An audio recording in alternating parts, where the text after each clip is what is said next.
Ayatollah Ali খামেনির মৃত্যুর প্রতিশোধ নিল ইরান। ইরানের হামলায় ভয়ঙ্কর ঘটনা ঘটে গেল ইসরায়েলে। নেতানিয়াহুর পরিবারকে শেষ করার পরিকল্পনা ইরানের। কোনোভাবেই টার্গেট মিস করল না ইরান। ইরানের ক্ষেপণাস্ত্র হামলায় মৃত বেঞ্জামিন নেতানিয়াহুর ভাই।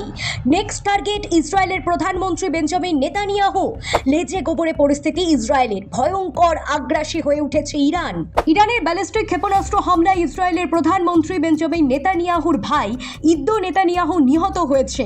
এছাড়া ইরানের হামলায় ইসরায়েলের জাতীয় নিরাপত্তার মন্ত্রী ইতামার বেন গভিরের বাড়িতে আগুন লাগার খবর পাওয়া গেছে। 9 March Times of Islamabad Scott রিটের বরাতে এক প্রতিবেদনে এসব তথ্য জানা গেছে। স্কট জাতিসংঘের প্রাক্তন অস্ত্র পরিদর্শক। সম্প্রতি তিনি রাশিয়া সংবাদ মাধ্যম আরটিকে দেওয়া এক সাক্ষাৎকারে এসব দাবি করেছেন। ইরানের ভয়ঙ্কর প্রতিশোধ হিসেবেই দেখা হচ্ছে ঘটনাটি।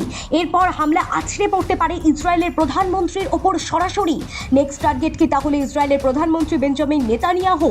ট্রাম্প আজ দাবি করেছেন ইরানের যুদ্ধ শেষের পথে, কিন্তু ইরান দাবি করেছে যুদ্ধ শুরু করেছে আমেরিকা, শেষ করব আমরা।